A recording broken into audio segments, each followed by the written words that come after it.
লুইটৰ বুকুৱেদি বাগৰি গ'ল বহু পানী, চৰকাৰো বহু আহিল বহু গ'ল। প্ৰশ্ন একেখিনি, উত্তৰো হবতে আবদ্ধ আছিল আৰু আছে।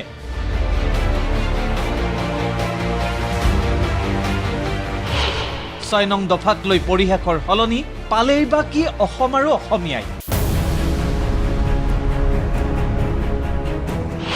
চলিত বিধানসভাতো বুধবাৰৰ দিনটো আৰম্ভ হ'ল অসম চুক্তিৰ আত্মস্বৰূপ 6 নং দফাক লৈ কৰা প্ৰশ্নৰে। প্ৰশ্নকৰ্তা ছয়গড় কংগ্ৰেছী বিধায়ক ৰেকিবুদ্দিন আহমেদ।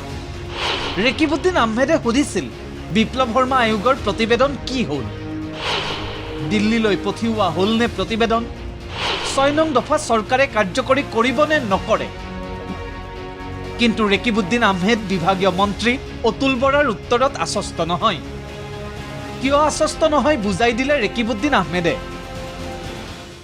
মই সুধিছিলোঁ অসম চুক্তিৰ 6 নম্বৰ দফা কাৰ্যকৰী কৰাৰ বাবে গুৱাহাটী উচ্চ ন্যায়ালয়ৰ অৱসৰপ্ৰাপ্ত ন্যায়াধীশ বিপ্লৱ কুমাৰ শৰ্মাৰ নেতৃত্বত যি উচ্চস্তৰীয় কমিটি গঠন কৰা হৈছিল, সেই কমিটিৰ পৰামৰ্শৰ ভিত্তিত 6 নম্বৰ দফা কাৰ্যকৰী কৰা হৈছে নে নাই তাৰ উত্তৰ ভালকৈ নাই। উচ্চস্তৰীয় কমিটিৰ প্ৰতিবেদন দিল্লীলৈ প্ৰেৰণ কৰা হ'ল নে নাই সেইলৈ স্পষ্ট উত্তৰ নাই। ৰেকিবুদ্দিন আহমেদে অনা অভিযোগৰ প্ৰত্যুত্তৰ দিবলৈ গৈ মন্ত্ৰী অতুল বৰাই বিপ্লৱ শৰ্মা আয়োগৰ প্ৰতিবেদন ৰূপায়ণৰ চোৱা চিতা কৰিবৰ বাবে গঠন কৰা উপসমিতিয়ে আৰু এলানি আলোচনা কৰি 3 মাহৰ ভিতৰত ৰূপৰেখা প্ৰস্তুত কৰি দাখিল কৰিব প্ৰতিবেদন।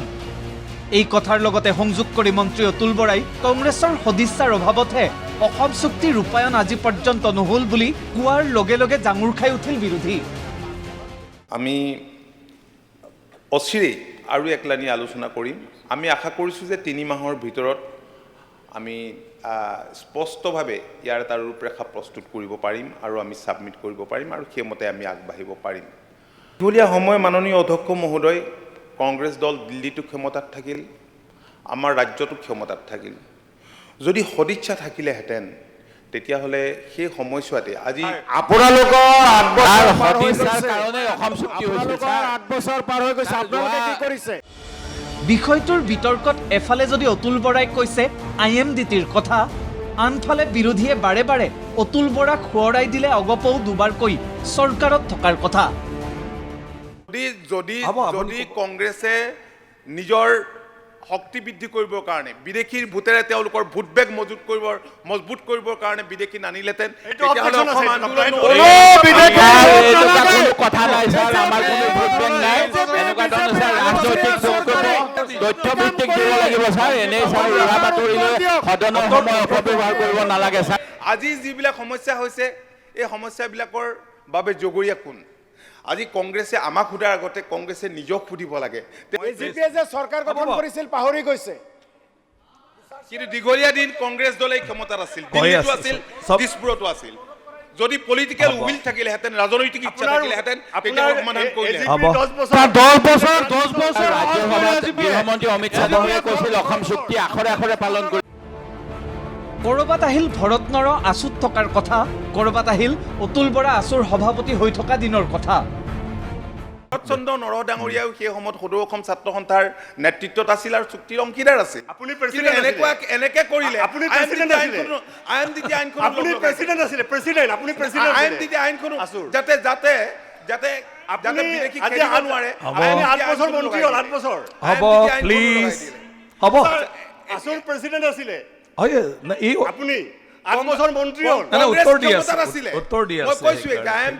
এতিয়া আৰু আছো নাই আৰু মন্ত্ৰী আৰু বিধায়ক।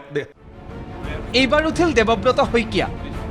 বিৰোধী দলপতি দেৱব্ৰত শইকীয়াই গৃহমন্ত্ৰী অমিত শ্বাহ, মুখ্যমন্ত্ৰী ডক্টৰ হিমন্ত বিশ্ব শৰ্মাই চুক্তিক লৈ কোৱা কথা ৰাত ধৰি প্ৰশ্নৰ কাঠগড়াত থিয় কৰালে অতুল বৰাক।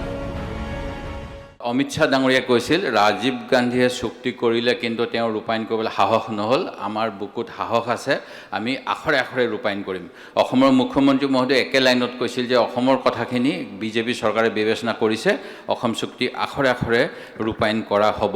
কেন্দ্ৰীয় চৰকাৰক তাৎক্ষণিকভাৱে কেতিয়া পঠাব মই জানিব বিচাৰোঁ। আৰু কমিটিখনৰ ৰিপৰ্ট ইয়াত দাখিল কৰা হোৱা নাই, কমিটিবিলাকৰ প্ৰয়োজনেই নাই। সেই গতিকে কমিটিখিনি ভংগ কৰিব নেকি, পোনপটীয়াকৈ ৰিকমেণ্ডেশ্যনখিনি জাষ্টিছ শৰ্মাৰ দিল্লীলৈ পঠাব নেকি জানিব বিচাৰোঁ। কাম নোহোৱা উপসমিতি ভংগ কৰাৰো পোষকতা দেৱব্ৰত শইকীয়াৰ। ঘূৰি ঘূৰি অসম চুক্তিৰ একেবোৰ উত্তৰ দিয়া মন্ত্ৰী অতুল বৰাৰ উত্তৰত আশ্বস্ত নহৈ প্ৰশ্নবাণেৰে ঘেৰি ধৰিলে অতুল বৰাক। কোনোবাই ক'লে মূল বিষয়ৰ পৰা কিয় আঁতৰি গৈছে অতুল বৰা? কি হ'ল NRCৰ, কি হ'ল বিপ্লৱ শৰ্মা আয়োগৰ প্ৰতিবেদনৰ? ইয়াৰ মাজতে সদনৰ ভিতৰতে প্লে কাৰ্ড প্ৰদৰ্শন কৰিলে বিৰোধীয়ে। অধ্যক্ষ মহোদয়, উত্তৰটোত মই যিটো বিচাৰিছিলোঁ পোৱা নাই, সেই গতিকে মন্ত্ৰীৰ উত্তৰত আমি সন্তুষ্ট হোৱা নাই ছাৰ। আমি প্ৰশ্নৰ উত্তৰে দিয়া নাই মহোদয়। কমলক্ষ দেৱ মাননীয় কমলক্ষ ছাৰ, মূল বিষয়ৰ পৰা আঁতৰি গৈছে মন্ত্ৰী ডাঙৰীয়াই। যি প্ৰশ্ন আছিল, মাননীয় অধ্যক্ষ মহোদয়, প্লে কাৰ্ড নেদেখুৱাব। আচলতে মূল বিষয়ৰ পৰা আঁতৰি যোৱা নাই। সদনৰ ভিতৰত মূল প্লে বিষয়ৰ কাৰ্ড পৰা আঁতৰি নেদেখুৱাব। গৈছে পৰা অধ্যক্ষ মহোদয়। আৰু এই সকলোবোৰৰ মাজেৰে NRC কোৰাছেৰে এনেকৈয়ে পাৰ হ'ল আৰু এটা দিন। কংগ্ৰেছ চৰকাৰত থাকোঁতে অগপ বিজেপিয়েও সুধিছিল একে প্ৰশ্ন। এতিয়া অগপ বিজেপি চৰকাৰত প্ৰশ্নকৰ্তা কংগ্ৰেছী। কিন্তু পৰিতাপৰ কথাটো হ'ল অসম চুক্তি, খিলঞ্জীয়াৰ ৰক্ষা কবচ আদিৰ নামত অসম আৰু অসমীয়াক সাক্ষী গোপালহে যেন সজাইছে প্ৰতিখন চৰকাৰে। Bureau report ND24।